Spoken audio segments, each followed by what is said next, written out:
CG in anime has been a rather controversial topic in the past half-decade or so, especially as it gets easier and more cost-effective for modern anime productions to make use of this technology. As a critic, you would think this would make me upset at how lackluster many anime are turning out as of late, with all the mediocre CG being produced. And while that is certainly frustrating to some degree, I've also started to grow out of the if I notice it then it's bad CG and bad CG equals bad show mindset that I carried for so long. I should clarify that I am not totally excusing bad CG. It should still be criticized whenever it shows up, because it has a negative effect on the overall quality of a show unless it's being deliberately used that way, which I've already covered in the past. However, what I want to show with this video is that bad CG isn't the only thing that makes up a production when it is present, even in works that are mostly or all CG. So let's take a look at two shows from the winter season that no one really cared about that convey this idea excellently, because that's definitely what I should be doing to get more views right now.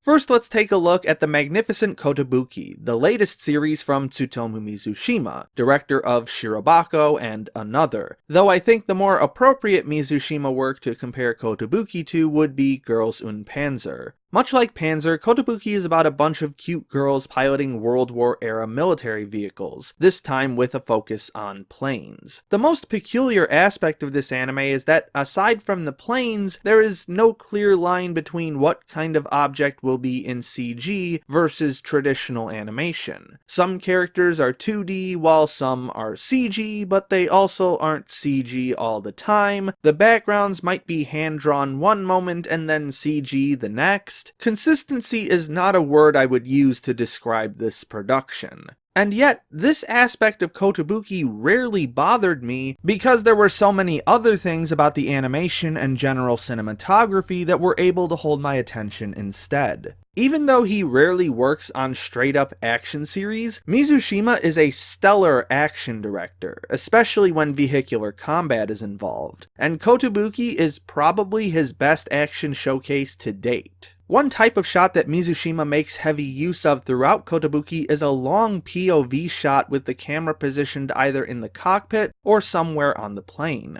The sensation of being right there inside the plane makes the actual combat much more tense and exciting, especially with how visceral the sound effects are in these moments. Hearing the fuselage and wings creak and shudder as the plane soars through the sky, occasionally interjected with machine gun fire, is an incredible sensory experience that, combined with strong shot composition and storyboarding, truly sells the sensation of flight, leaving little time for me to get irritated with obvious CG models. Action aside, this is a surprisingly well-polished series in terms of overall art direction, which allows the CG to be integrated almost seamlessly. Yes, you can still tell that it's CG because of the frame rate and how the objects move, but it never looks like it's disconnected from the world it exists in. Even when a CG character is talking to a 2D character, I never got the sense that they were on two separate planes of artistic existence. The coloring in particular is what I feel sets Kotobuki apart from most other anime I've seen that rely mostly on CG. Because the objects are created in a literal 3D space, coloring and lighting become more complex and need to be especially polished if the world is going to be convincing. In that department, Kotobuki's Old West aesthetic works beautifully. The coloring for the characters feels unified across all of the designs, with just enough reds and yellows to soften some of the harsher colors, so it's much easier to apply certain lighting effects to whole groups. This also feeds back into how the characters are integrated into the whole shot. Because the color design has less extreme variance and is less inconsistent across different objects, be they character models or backgrounds, it's easier for them to all look like a cohesive unit. And I haven't even mentioned the editing yet, which is by far one of Mizushima's strong suits, especially in comedic moments. Having a certain rhythm to how everything cuts and flows together is indispensable, and Kotobuki's editing is top-notch, allowing the viewer to be more entertained by the pacing of a given scene than they are distracted by something being CG.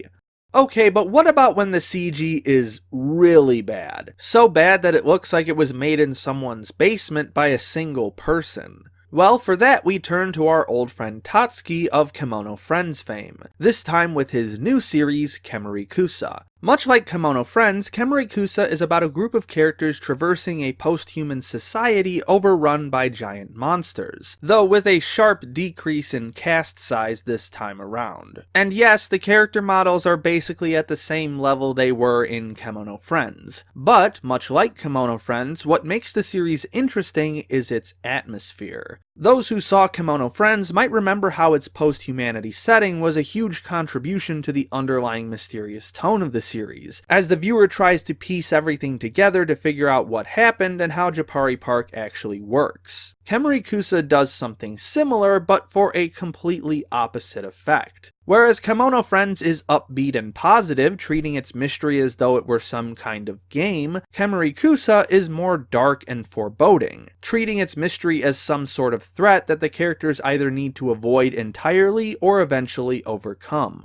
One of the ways that this is accomplished is through the different coloring choices of each series. Kemono Friends is filled with bright colors in practically every scene, even those that take place at night. This is used to complement the upbeat nature of the show's story and the personalities of its characters. In contrast, Kemerikusa is mostly based in blacks and dark blues, with only the characters and monsters having any standout coloration, and that darkness adds more tension to the overall story and creates a more ominous atmosphere. Even the few colors offered to the characters are typically darker in shade, with the exception of the bright green roots of Midori, most likely meant to symbolize the group's hope for travel and getting to the next island. The structures of each environment also play a role in coloring our perception of each series. Kemono Friends typically has a more flat and spacious environment, with a very horizontal layout. If this were a video game, it would be one that seems to encourage freedom and exploration, as if to suggest that all of this area is there for these characters to explore, almost challenging them to solve the mystery.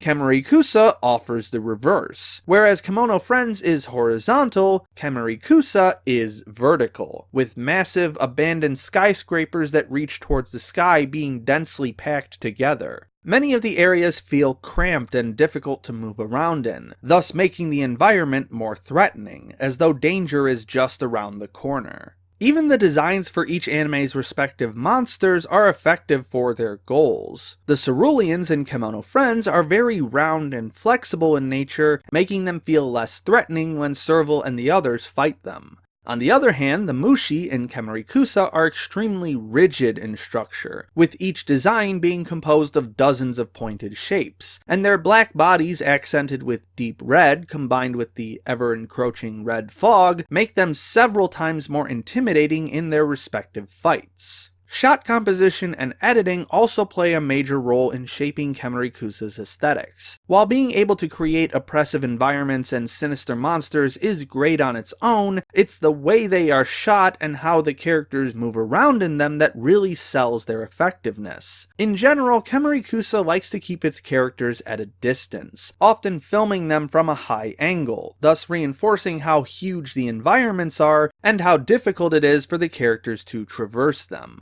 The length of Kemerikusa's shots also seem to last fairly long before each cut. This has a twofold effect on the series. By being longer, it allows the viewer to absorb the scenery more effectively and really take in all the details and structures of a given shot. Additionally, the added time in each shot makes the scenes feel much slower, as if it's being more deliberate with the time it's given. While this might be a turnoff to viewers who are looking for something more fast-paced, which I'll admit is a group that I'm usually part of myself, this slowness adds more weight to each moment, strengthening the overall tone of the series. So what exactly was the point I was getting at for this video? Well, partly it was to shine a light on some hidden gems, but it was also to expand what you can look at in regards to an anime's presentation. Yes, CG can be distracting because it's so easy to mishandle, but it's only part of the equation. Good directors like Mizushima and Tatsuki excel at taking resources that others might view as inferior or difficult to use, and transforming them into strong works of art that have their own distinctive styles and aesthetics that will outlast amongst other projects using the same tools, but with less of the savviness to use them effectively. The CG still looks pretty bad sometimes, but for me, everything else around the CG looks so great that it more than makes up for it.